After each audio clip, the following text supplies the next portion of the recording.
Okay, hi everyone. It is Thursday and none of the housemates are home, which means I can talk loud and vlog and humiliate myself on camera. So I clearly haven't posted in over a month. I think we're going on 2 months at this point on this channel because if you couldn't tell, by this new background, probably the third new background that I have shown on this vlog, I am in a very transitional period in my life. And I don't react well to change. As a matter of fact, it makes me very depressed. And when the mental health is in the shitter, what happens? We read extreme horror. So my bestie, my twin, my favorite person, Meg, over at Reading with Meg, who has been feeding the extreme horror audience content while I have been on hiatus for who knows how long. Hopefully I end the hiatus with this video, has been like, hey, McKay, listen to me. Have you read this book? I just started it and I think you'd love it. She and I have the same brain. Like, we are literally the same person, but in different bodies and in different countries. And I was like, okay, I'm gonna read this book now, I'm gonna buy it, and I bought it, and it's this, what's the name? Okay, this book, Violence on the Meek by Stuart Bray. Now, I have never read a book by Stuart Bray before. I don't know who this guy is. I don't know what the hell this book is about. This cover isn't really giving me much idea of what the story could potentially be. I see a guy, I see a girl, I see the word violence.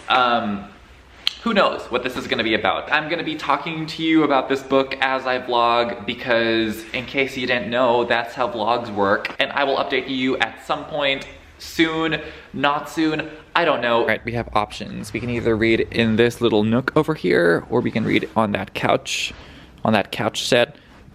What do? I don't know what to do. Help me.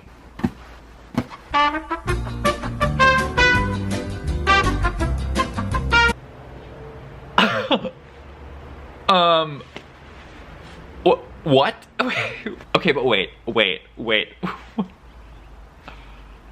Dude, okay, so here's the deal. I'm 3 pages in, and I DM'd Meg on Instagram. I was like, bitch, if I don't give this book 5 fucking stars, I'm deleting my channel. Like, there's no way this book can be bad with how this book starts, because like, it has got the vibes, okay? I know it's too early to be jumping on the hype train, but motherfucking choo-choo, bitch, because this is doing what needs to be fucking done, okay? Like, this is literally, I'm gonna read a bit more and then hopefully tell you what's going on, and then, yeah, I'm a mess right now, okay? I am literally a mess. That's what coffee will do to you, and I'm not supposed to be drinking coffee because my doctor said not to because of my anxiety disorder. So coffee gives me panic attacks, but it also wakes me up. I am not good at making choices in life. Okay, chat soon. Okay, so I just read a bit more. So we follow this guy named Paul, and it is his diary, okay? So we follow him in present day, and he is writing his own biography of his life and the things that have led him to this present day. And it basically opens up with us, like, in his head, like, writing to us, addressing us, the reader, and he's like, my name is Paul, bitch. This is my bitch-ass motherfucking autobiography, bitch, motherfucker, bitch. And I'm just like, I love him. So we basically learn that Paul is a serial killer, and if any of you know me, you know that I love books from the point of view of a fucked up individual because it's just so much more raw and unfiltered and depraved, and that's the kind of shit that I like when I read extreme horror, so this is very much so doing it for me. We basically follow him from when he was a child and his earliest memories of these sociopathic inclinations, and we see how that manifests in his childhood, and it's very fucked up. And dude, every single fucking chapter, every single chapter is like bam, bam, bam, and I'm just like, what the fuck? What the fuck? Here I am thinking I've read hundreds, almost thousands of books now, and books can still, like, you know, shock me and do something for me? What the fuck? What's going on? I don't know. And just like me, Paul is a kindred spirit. Not that I'm a serial killer, no, but he is also, a chronically depressed nihilist, and I'm just like, this is speaking to my actual fucking soul. Like, I feel this man in me. That sounds so sexual. Like, Paul is undoubtedly a terrible, shitty human being, But sometimes I read his internal monologue and I'm like, right? Like, there is this pervading undercurrent, not even an undercurrent, but like overcurrent, like literally like overt, spectacular hatred for all of humanity. And I'm just like, dude, like this is speaking to my soul. This is speaking to my being. If I ever have an autobiography or a biography, whatever the fuck, written about me, it will be called A Spectacular Hatred for All of Humanity, because I fucking hate people, dude. I'm an introvert for a reason. Like, I can't, like, outside those doors is a scary fucking place that I don't like. Anyway, this book, dude, I can't put it down. I can't stop fucking reading this book. I literally, from the first page till now, has been nonstop obsession. Do you like how close you are to me? Because like, I'm trying to talk to you right now. Like, I'm trying to tell you that this shit is fucking rocking my fucking world, okay? And if I look up, it's because I'm checking the viewfinder to make sure I don't look like a complete fucking sociopath, psychopath, fucking crazy bitch as I rave about this masterpiece. And it is a masterpiece. I don't care if I'm like nowhere near the end. This book is fucking slaying, okay? Check in soon. Dude, if I took a shot every time Paul said the word fuck, I would die of alcohol poisoning, okay? It is my favorite word. It's my favorite activity. I'm sorry. I haven't made any progress in this book because I reread the first chunk again because it was just so fucking good. The book opens up with this line. It's like, here's how this book opens up. I want to get this stupid intro out of the way. What's important is that I fucking hate the world and every worthless fuck sucking in fresh air. And I'm just like, highlighting that. Highlighting here. I'm gonna buy the actual book and fucking annotate it because bitch. But I'm not gonna wait till I get that book because I need to know what's gonna happen like right now. So it's gonna be a Kindle read. So when you think of the standard profile of a serial killer, you know, you think about, okay, they killed animals. When they were a kid, they started off small and then they started to get, you know, more and more into the thing. Over here, we do get that same kind of serial killer profile, but it is like amped up to like 1000%, okay? It's not just killing animals, it's other things. I don't know if I want to be spoiler free or spoiler filled. Maybe at the end, I'll give a highlight reel of, you know, some of the best moments of this book. But so far, I want to keep this as spoiler free as possible because I want to push this on everyone because this book is like an actual masterpiece, and it's so good that I feel like I'm cheating on Survivor by J.F. Gonzalez. Like, for those of you who don't know, that is my actual favorite book of all time, and this book is like, is it though? And I'm like, is it though?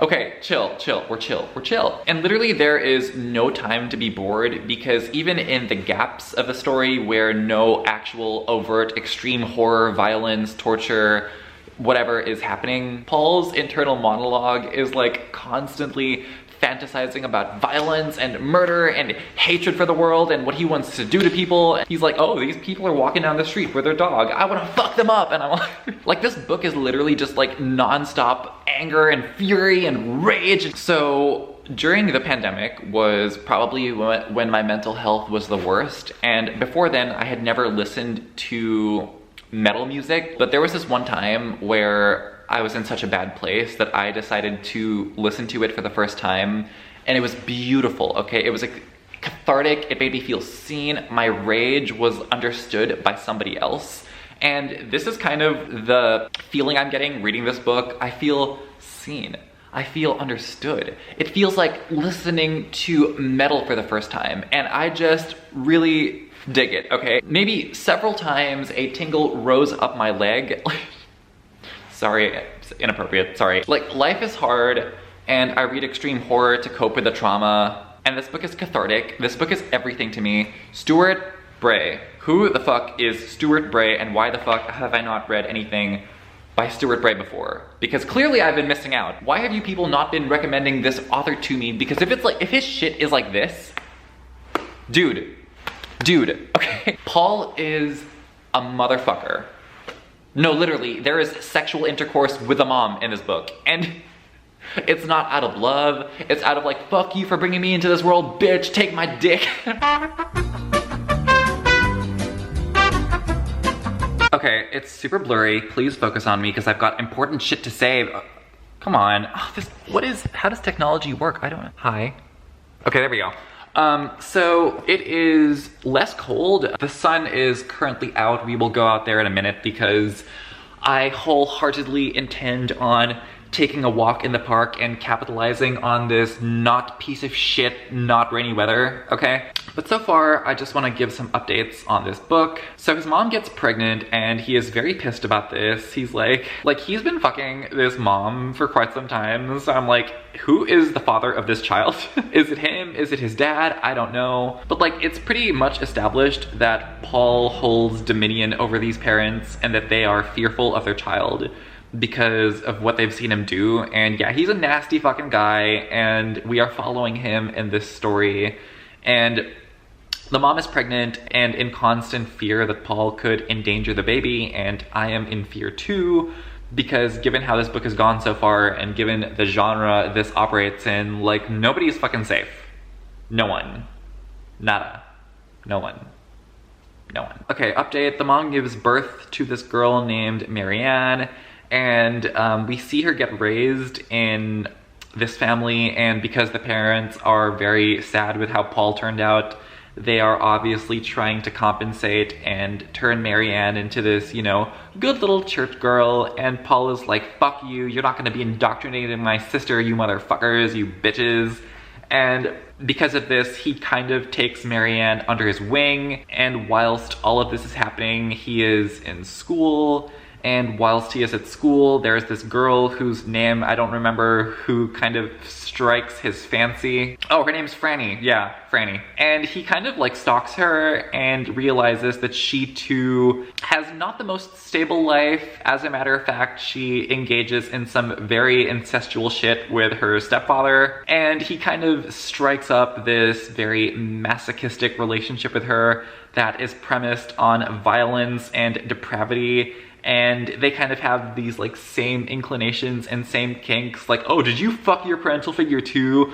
No, my parental figure fucked me. Twins. Like, I am just so obsessed with where this story is going, because it's pretty clear that Paul and Franny are going to be striking up this depraved romance akin to Mick and Mallory in my favorite romance movie of all time, Natural Born Killers. Literally one of the best movies ever. I love that movie with my entire being. It is so fucking good. If you haven't seen it, please go watch it right now. But what I will say is this: unlike Natural Born Killers, this is not R-rated. Like, this is like NC-17, will never be turned into a movie, and if it is turned into a movie, please turn it into a movie. So they consummate this romance with an act of necrophilia that made me fucking gag, and I'm not a gagger. We get like so much internal monologue of Paul being like, everyone else will die for the fact that they exist, this disgusting infestation of human life, and I'm like, I don't have these same murderous tendencies, but I do have this same hatred for all of humanity.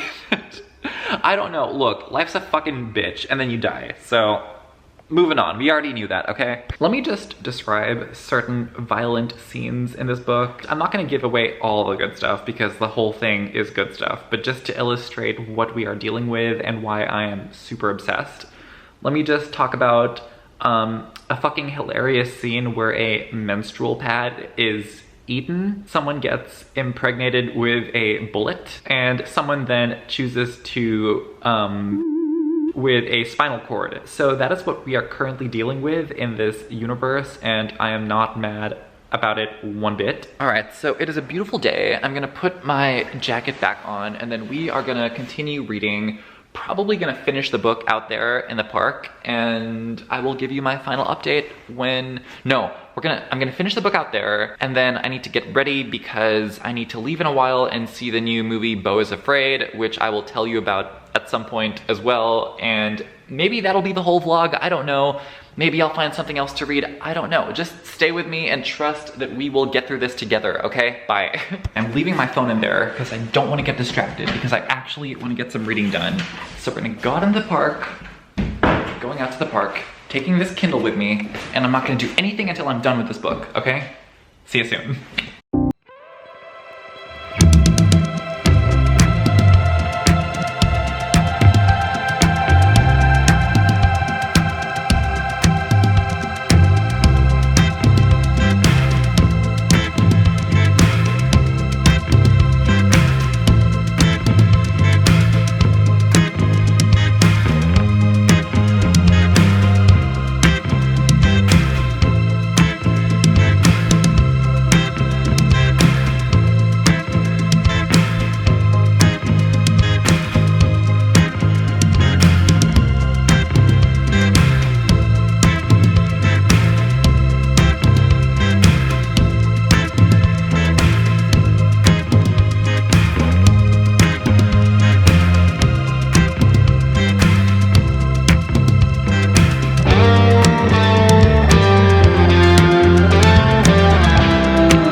out in the park and there's birds chirping and there are people that could potentially see me, but I just finished this book and what the fuck? Do I like this book more than Survivor?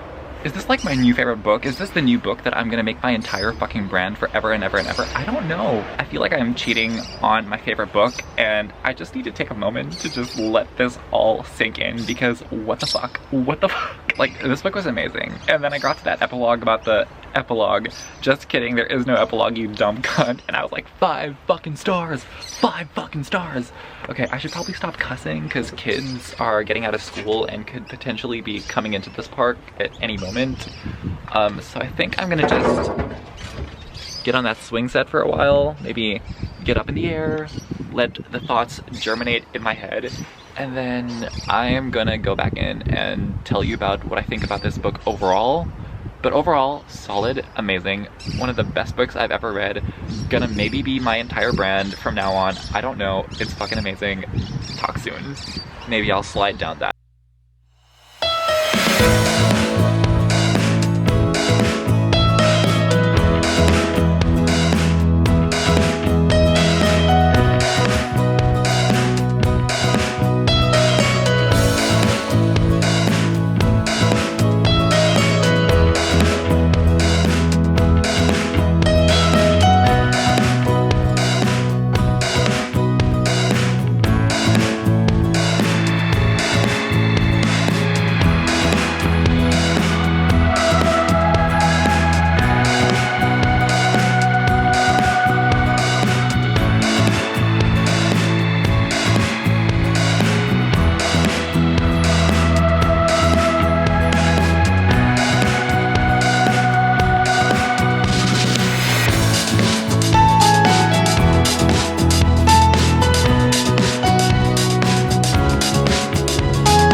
Is afraid, and I am the only one in this theater. We're moving faster. There is nobody else in this movie theater.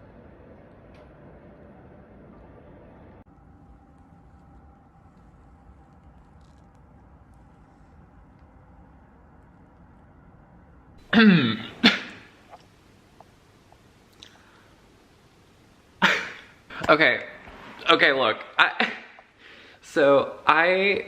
I just went to go see Beau is Afraid. I went by myself, and I went by myself to go see it in the theater, right? We can probably unpack the whole thing in general later, and I will probably come back maybe tomorrow or maybe in a couple of hours once I have let that movie sink into my head, you know, in its entirety. Do you guys think that he brought his mom to the premiere of that movie? Bitch, like, if you know, you know. I can't. I'm losing it. I am literally losing it. I need answers. I need the answers. Okay, but if he did, do you think, like, imagine being her date to that movie and then having to go to dinner with her after? Look, I mean, that movie was too real, okay? Like, I feel like Ari Aster, yeah, I definitely, next time I go to therapy, oh, by the way, I'm in therapy now. Go me, pat on the back. I need to discuss this film with him because I feel like Ari Aster cracked open my skull and my chest and looked at what was inside my head and my heart and was like, ooh, is this what you're all about? Is this what you fear? Is this how you fear it? And made like a 3-hour fucking brilliant movie about the inner workings of my head. That movie was too relatable, like almost too. Alright, hello. It is the next day and I have let my thoughts on violence on the Meek germinate Violence on the Meek by Stuart Bray, who I am now officially obsessed with. And I'm glad I waited till the next day to film this vlog, because when I finished the book yesterday, like that night, I posted about it on my Instagram. I tagged the author. As I said before, I had never heard of this author. I had never heard of Stuart Bray. And I found him on Instagram and I was like, I need to tell this guy that he's a fucking genius. And I tagged him in my story and he responded saying, hey, are you that guy from YouTube? And I was like, what? So I went to my channel and I sent a screenshot and I was like, I mean, I do have a vlog. This is me. I don't know if I am the person that you think you are talking to at the moment. And he was like, yeah, I've seen your videos. I'm a fan. And I was like, what the fuck is happening right now? What? Stuff like this doesn't happen when people you idolize are your supporters, subscribers. This is crazy. Look, Survivor is gonna be my entire brand forever and ever and ever. JF Gonzalez is God King of extreme horror. And when people ask me what my favorite book is, I will say Survivor. But I also might say Violence on the Meek, because this book came to me at a time in my life when I needed it the most, okay? So let me just pull up my notes and we can discuss every single page, dude. Every single fucking page. Like bam, bam, bam. Not every single chapter. No, every single page had something that I wanted to highlight and just had something that I fucking loved in my soul, in my being. From first page to last to the epilogue, I was like, yes, yes, yes. And just real talk, I love stories about two fucked up people finding each other in the world. I don't know if I'm reading too much into it, but to me it's like what I wrote down over here. I always read it as a metaphor for finding someone who gets you. And that added another layer of catharsis to this book, because rarely do I feel that people actually get me.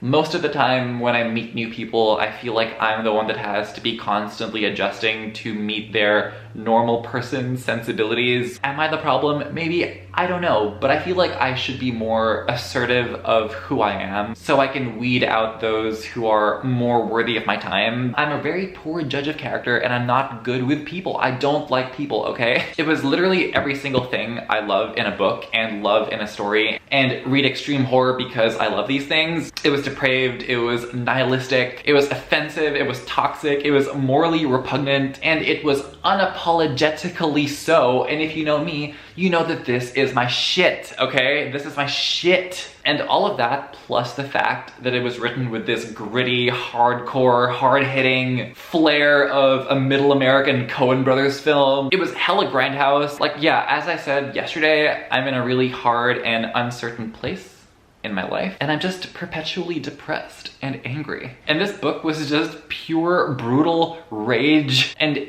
anger and hatred for the world, and I was just like, read my soul, Stuart, yes! Like, this book is the literary equivalent of the song People Equal Shit by Slipknot. Listen to that song, read this book, they will be like twins to you, and you will feel things. I felt things. So Stuart, thank you. Stuart. No, seriously, like, you'll never know how bad I just needed this book in my life at this point. And now, I'm sorry, if you end up with a stalker, and if I never shut up about this book on my channel ever again, look, that's what happens, okay? When I'm obsessed, I just yap and yap and yap. But yeah, I think I'm gonna just end the vlog there, you know, tiny little mini vlog, because I just don't wanna taint the perfection of all this with something that could ruin it. So we're just gonna put a cap on this right now, and yeah, hope to see you in future videos. Sorry for taking a 2-month hiatus, but I do have stuff that I pre-filmed, which I'll hopefully have up very soon. Hi, real quick, editing this thing now. If you made it this far into the video, please leave a red heart emoji so I know that despite my 2-month break, you are still here with me, in spirit and online, okay? All right, thank you, bye. And with that being said, thank you so much for watching, if you are still here, and take care. I lose myself